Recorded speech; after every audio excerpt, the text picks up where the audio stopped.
안녕하세요. 제 첫 영상이 이런 영상이 될 줄은 몰랐는데 저는 현재 5년째 영상 편집자로 일하고 있고요. 지금 한국에서 일어나고 있는 사태에 대해 한 명이라도 더 옳은 목소리를 내야 한다고 생각해서 물론 집회에 참여하는 방법도 있지만 저는 영상 제작을 하는 게 좀 더 많은 분들이 보실 수 있겠구나 싶어서 영상을 찍게 됐습니다. 사실 저는 그동안 민주당을 지지했었던 사람이에요. 제가 지지했었던 이라고 표현하는 이유는 더 이상 민주당을 지지할 수 없다는 판단이 들었기 때문인데 저도 요즘 제 또래 2030과 마찬가지로 정치에는 관심이 하나도 없었어요. 저는 고향이 광주 출신이다 보니까 가족들도 다 민주당을 지지했었는데 민주당은 선이고 시민의 편, 약자의 편에 서 있고 보수는 악이고 부자들의 편이다. 항상 이렇게만 들어왔고 저도 그게 맞다고 생각하고 살았어요. 그러던 중에 계엄령이 선포가 된 거죠. 종북 반국가 세력들을 일거에 척결하고 자유헌정 질서를 지키기 위해 비상계엄을 선포합니다. 처음에 계엄이 터진 날 뉴스가 나오자마자 엄마 아빠한테 전화가 와서 너 절대 밖에 나가지 마라 라고 하시면서 대통령 욕을 막 하기 시작하셨어요. 계엄하면 나쁜 사람, 독재자 이런 이미지만 떠오르잖아요. 그러니까 저도 덜컥 무서워서 눈물이 막 나더라고요. 지금 무슨 일이 일어나고 있는 건지 그때부터 실시간 뉴스를 찾아보기 시작했는데 저는 원래 좀 창피하지만 뉴스를 잘 안 봤어요. 정치나 뉴스 이런 것보단 예능처럼 재밌는 영상만 좀 골라보는 사람이었는데 계엄으로 하루 종일 실시간 뉴스만 보면서 계엄을 내린 이유와 정치에 관련된 것들을 하나 둘씩 찾아보게 됐어요. 그러다 보니까 어느새 제 유튜브 알고리즘이 뉴스로 도배가 되더라고요. 이거 저만 그런 거 아니죠. 뉴스에서는 전부 계엄에 대해 부정적인 내용만 나오니까 뉴스에서 나오는 건 뭐든지 사실이지 이렇게 생각을 했었는데 시간이 지나고 보니까 좀 궁금해지더라고요. 대통령이 계엄을 내린 진짜 이유는 뭘까?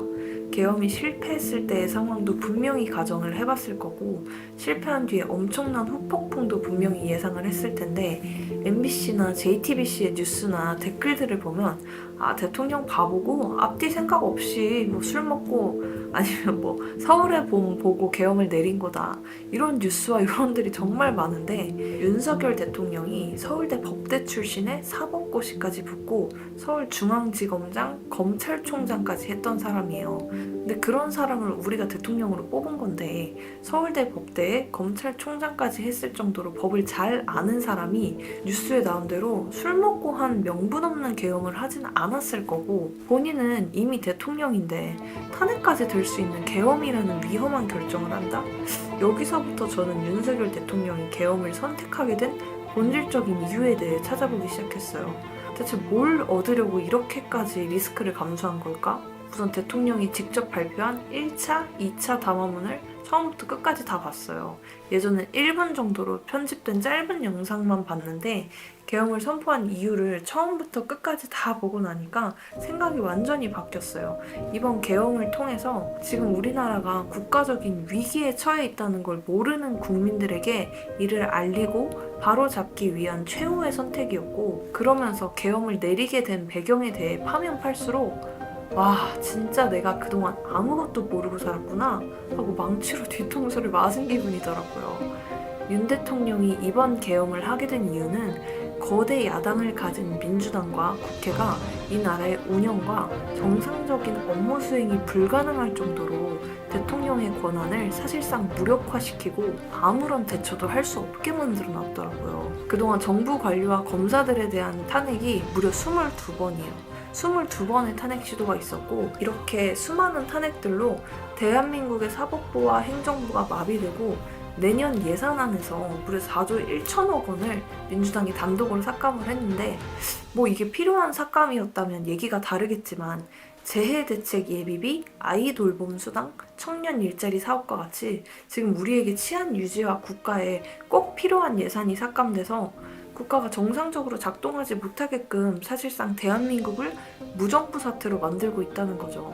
제가 그동안 정치에 관심이 없다 보니까 나라가 이렇게 혼란스럽고 위태롭다는 걸 이번 계엄을 통해서 알게 됐고, 내가 지지했던 민주당에 대한 실체를 알게 되니까 그동안 무지성으로 민주당만 지지했던 제가 좀 부끄럽더라고요.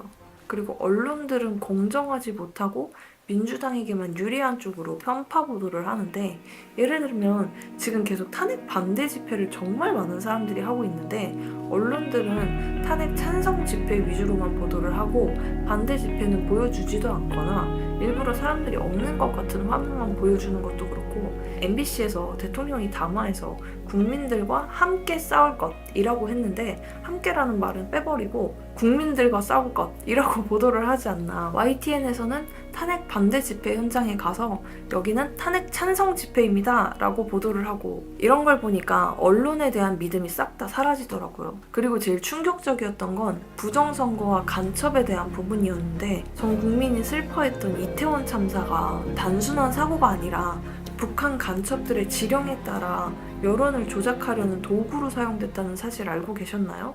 거짓말 같죠? 국민적 비극인 이태원 참사를 이용해 각계각층의 분노를 끌어올리란 북한의 지령을 받은 전 민주노총 간부가 1심에서 징역 15년의 중형을 선고받았습니다. 159명이 목숨을 잃었던 이태원 참사 이후 민주노총 조직쟁이 국장이던 성모 씨는 북한 공작원에게 이메일을 받았습니다. 특대형 참사를 계기로 각계각층의 분노를 분출시키는 조직 사업을 적극적으로 전개하라는 지령이 담겼습니다. 노조 내부에 만든 지하 조직의 총책이던 석 씨는 2017년부터 5년 동안 이런 지령을 100번 넘게 받은 것이 확인돼 지난해 5월 간첩 혐의로 재판에 넘겨졌습니다. 저는 이 뉴스를 보고 정말 많은 생각이 들더라고요. 우리가 슬픔에 휘둘려서 누군가의 게임판 위에서 놀아났구나. 간첩들은 북한의 지령을 받고 여론 조작을 하고 갈등을 유발해서 우리를 갈라지게 만들었는데, 민주당은 이 참사를 추모와 해결의 문제로 보지 않았어요. 재발 방지 대책이나 구조적인 문제 해결보다는 사고 직후에 국정조사를 요구하며 사고의 책임을 철저하게 대통령에게 부각시키려는 정치적인 공세에만 집중을 했죠. 이게 국민 분열과 혼란을 일으키려고 한 간첩이랑 뭐가 다르죠? 사고의 본질보다 책임 공방에만 집중하고 국민들을 서로 싸우게 만들고. 근데 여러분, 여기서 끝이 아니에요. 간첩이 북한에만 있는 게 아니라 중국 간첩들도 정말 많다는 건데, 얼마 전에 윤 대통령이 이런 얘기를 했죠. 지난 6월 중국인 3명이 드론을 띄워 부산에 정박 중이던 미국 항공모함을 촬영하다 적발된 사건이 있었습니다. 지난달 40일에는 40대 중국인이 중국에서 입국하자마자 드론으로 국정원을 촬영하다 붙잡혔습니다. 한국은 지금 나라가 반으로 쪼개질 정도로 갈등이 극에 달한 상황인데, 그런데 이렇게 갈라진 상황에서 과연 누가 가장 큰 이득을 볼까요? 그들이 지금의 사태를 가장 원하고 있지 않을까요? 지금은 단순한 내부 싸움 정도가 아니라 체제 전쟁 중이에요. 우리는 지금 중국과 북한과의 전쟁을 벌이고 있는 상황인 거죠. 이렇게까지 간첩들이 활개치는 상황인데도 민주당은 국가보안법을 폐지하자고 하고 간첩법을 반대한다는 거예요.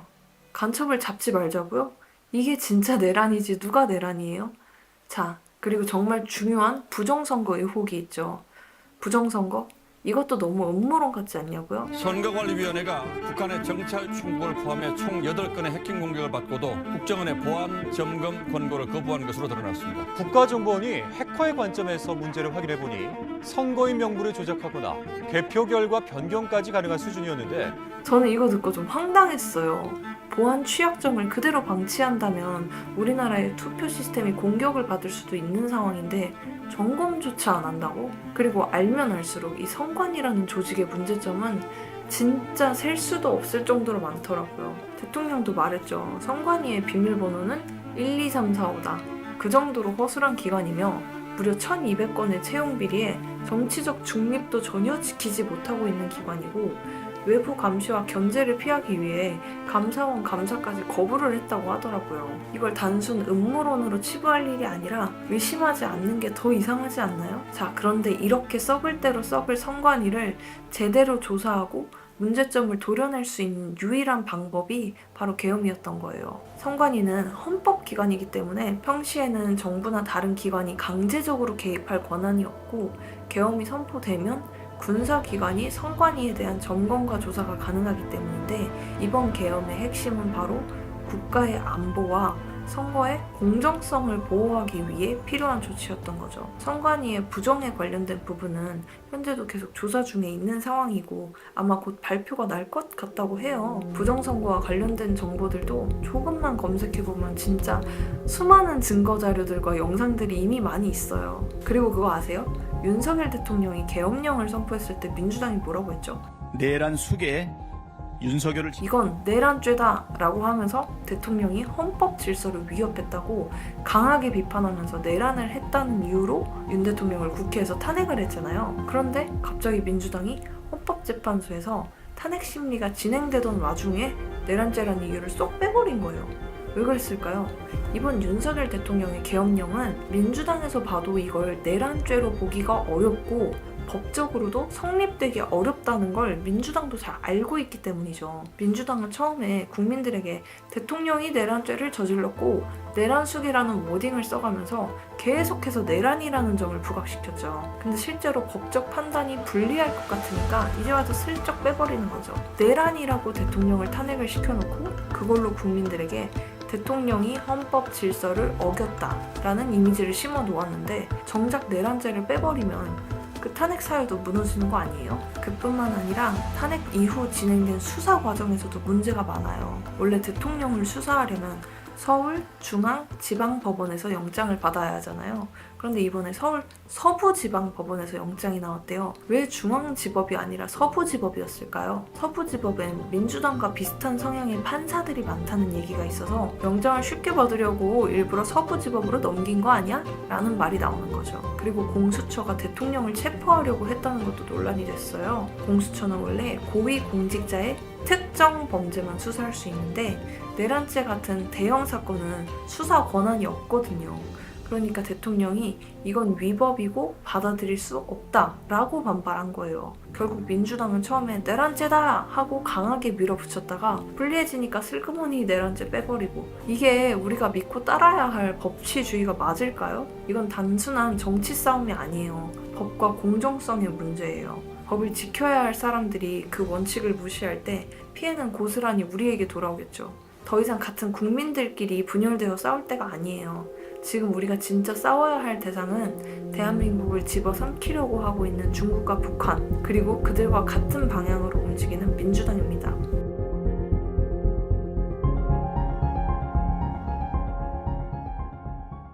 제가 영상을 제작한 이유도 불과 얼마 전에 저처럼 그저 한쪽으로 치우쳐져 있는 뉴스와 어릴 때부터 들어왔던 배워왔던 틀을 깨지 못해서 자세히 알아보지 않고 무지성으로 믿음을 갖고 있는 분들이 혹은 어느 한쪽을 지지하진 않을지언정 보수나 진보다 똑같은 나쁜 놈들이잖아, 둘 다 싫어 하시는 분들이 제 영상을 보고 단 한 분이라도 문제점에 관심을 갖고 제대로 알아보려고 한다면 저는 그걸로 너무 감사할 것 같아요. 어떤 분에게는 좀 두서없이 들리는 영상일지도 모르겠지만 끝까지 봐주셔서 감사합니다.